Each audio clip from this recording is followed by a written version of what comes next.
Hello, this is Dread, and in today's video topic, we're going to be going over my top 5 favorite builds for the Runemaster patch. This means that these builds were the first time to be showcased in this patch, and they weren't made before for the most part. So we're just going to get right into it here with the first build. Alright, so the first build we're going to be talking about is the first one I played this patch, Ignite Glyph of Dominion Runemaster. So Runemaster in general is very bugged and broken, so it was very funny for me to choose this build specifically to play first, as this is one of the more tame builds in the Runemaster arsenal. That is because of the new skill Glyph of Dominion that is Runemaster only. There is a node inside of it that applies ignites per second. Now, unlike other skills that apply damage over time per second, right? This is really good as there's a node after it that makes it so that your ignite chance percentage is applied as frequency to those ignite stacks, meaning that if you have 400% ignite chance, you will apply ignites 4 times faster with Ignite Glyph of Dominion.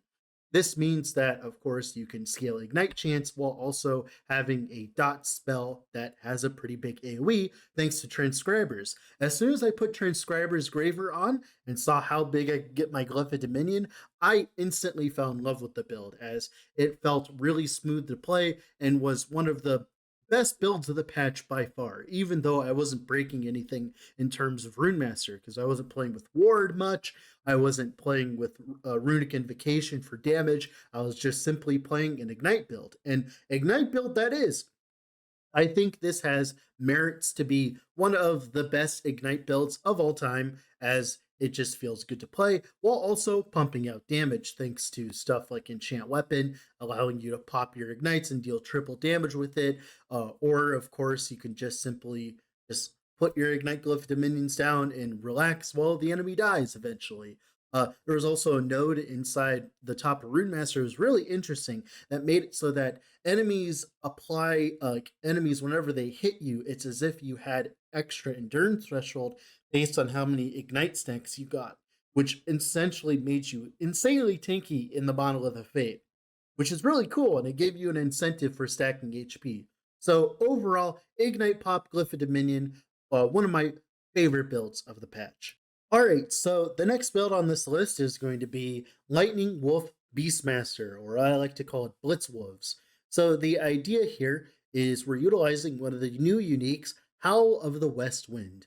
This allows you to stack melee lightning damage on your gear and then benefit your minions for it and focus only on melee lightning damage for our wolves. This leads to a very large amount of DPS. Now, of course, it's nowhere near as normal squirrels, but squirrels are absolutely busted, so I'm going to ignore them for this demonstration. Now, of course, for Howl the West Wind, this makes it so that we can run weapons like this or that, or stuff like with melee lightning damage, right? Which means, of course, we can, actually build our gear to make our minions directly deal more damage instead of indirectly dealing more damage, like with like percent melee damage or stuff like that. We can actually affect their base damage in a quantifiable way, which leads to the minions actually dealing enough damage to do a lot of stuff. Now, of course, another cool thing is this is the first build I played with wolves after the Spirit Wolves change. What is that? Well, in Swipe, now there's a chance that whenever you attack an enemy on hit, right, it'll make all of your wolves do an extra basic attack on enemies, like Spirit Wolves. They're kind of like projectiles and they pierce through enemies, and they're essentially basic attacks from your wolves. This has essentially improved the clear of wolves by 20-fold. When you walk into a pack and you swipe it, odds are the pack is dead because you procced Spirit Wolves a few times, and of course they pierce through all targets. And since you're doing, Howl the West Wind, you're doing a lot of damage, which means that most things die. So both of the damage and of course the new Spirit Wolves, both those combined means that this build ended up being one of my favorite minion builds of all time, and definitely one of the builds I heavily suggest anyone play if they are a minion lover. All right, the next build on this list is going to be Elemental Starfield Auto Bomber Spark Charge Runemaster. So this was my first attempt at actually playing normal Runemaster instead of just like Ignite Glyph of Dominion. So the idea and the concept of this build is to utilize the offhand, the Spark Charge offhand, which allows us to scale Spark Charge damage by stacking intelligence. Now, this gives us a lot of flat, and then we utilize, of course, Mad Alchemist Ladle to abuse all of that flat to deal even more damage with our Spark Charges, right? This concept has been explored a few times now already, and other people have played completely different versions of this build, like Perry did as well, right? Where he just played with Lightning Blast. But I went for the approach of utilizing Elemental Nova. That is because Elemental Nova has a 100% chance to apply Spark Charge on hit, meaning that whenever we're going into packs, we apply Elemental Nova, and the whole pack explodes because we're applying Spark Charges to everything, and those Spark Charges have AoEs of their own, which overlap, and then you just get very nice explosions. It feels a lot like Discharge from Path of Exile with like an explodey chest. It feels really, really good. Now, what pushes this up to 11, though, is one of the nodes inside, of course, Runemaster. Inside Runic Invocation, there's a node called Elemental Starfield, the build's namesake. This makes it so that if you're using Runic Invocation with one of each rune type, it means that they will trigger 3 different elemental novas, one for lightning, cold, and fire. This is really strong as the application of Spark Charge is generic, meaning that we get 3 applications of Spark Charge every single time we use our Runic Invocation. Now, of course, we can automate this with, of course, Flame Rush. We can get runes while channeling Flame Rush. We can get up to 3 runes, and then at the end of Flame Rush, it casts our Runic Invocation for us, which then casts all of our Elemental Novas, which means that we could literally Flame Rush through, of course, the Monolith of Fate. Funny story though, someone was complaining that I wasn't actually auto bombing in the footage of the video, but that was because I was around like 600 corruption trying to run around and not die. But if you're like at 400 corruption, you can literally just hold down Flame Rush the whole time and just simply not even cast Lightning Blast. Now, of course, Lightning Blast is really good single target as you have a 40% chance to apply Spark Charge. It is 200% more damage, which is really good. And of course, we also have a node inside Runic Invocation that gives us a butt ton of ward based on our intelligence if we use a skill with 3 rune types, which is a lot of ward. And this is most of our ward in this build. We're not really actually abusing that much in terms of Runemaster because there's a lot of broken things you could be doing with Runemaster, like CFC, Hydra, and stuff like that. So for the most part, this build is by far one of the more tame Runemaster builds, much like the other Runemaster build that I played. But yeah, this build definitely one of my favorite builds of the patch, one of the coolest names of the builds of this patch. But yeah, let's go into the next build, shall we? Oh boy, oh boy, oh boy. We get to talk about one of my favorite builds of all time, and that is going to be Static Spellblade. So, to give you a quick TLDR, this build, I was working on it for well over a year. Due to a lot of complications, I was never able to make a full video on it, as the build either felt meh or I couldn't make it actually work, right?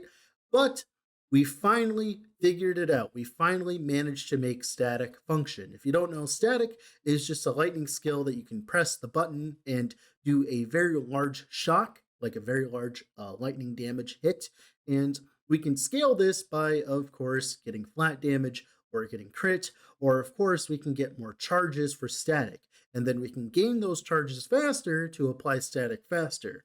Now, to do this, we need to crit a bunch of times in a row thanks to the node that gives us 3 charges with static if we've used it recently per crit.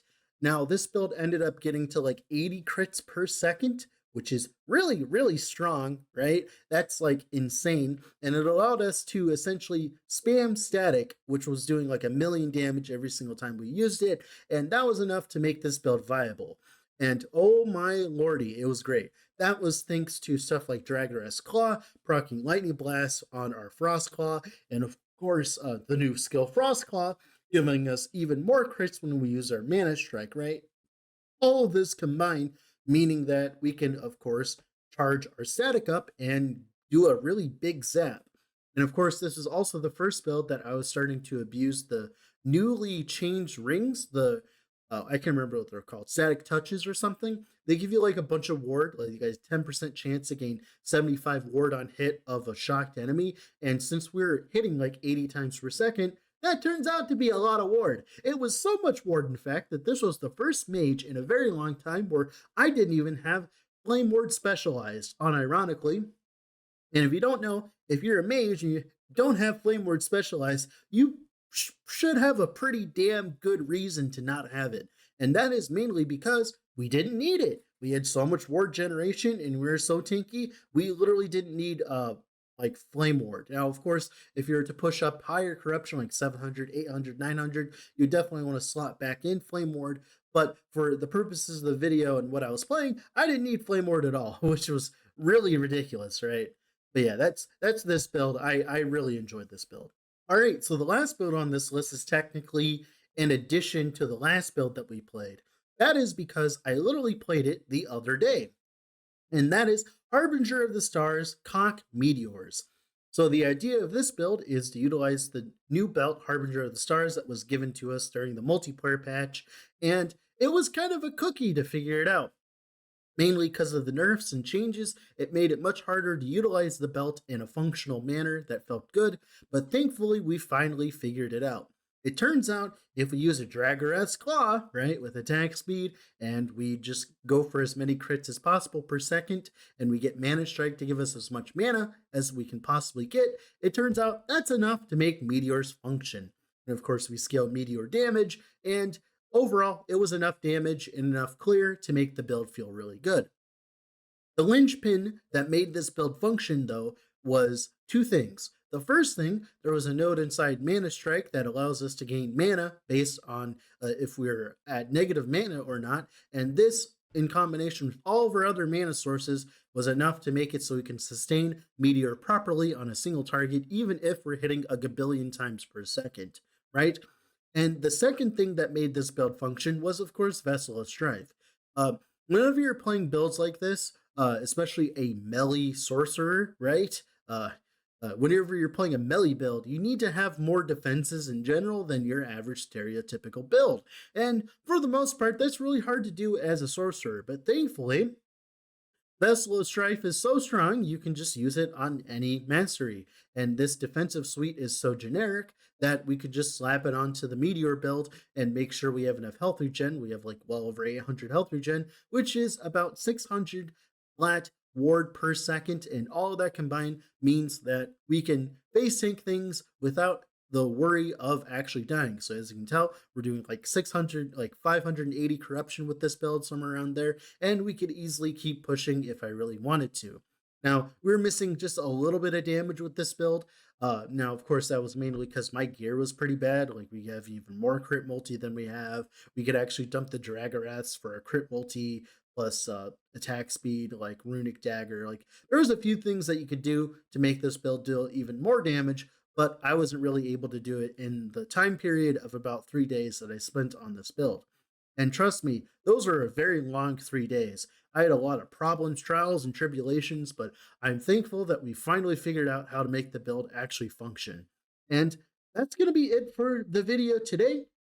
Those are the top 5 builds I've played this patch. Now, of course, I've played well over like I think 30 builds this patch already, and I'm probably going to play a few more before 1.0 comes. So make sure to leave a like on the video and subscribe to the channel if you want to see what I'm working on in the future. With all that being said, this has been Dread. I'll have to go do something else. Bye.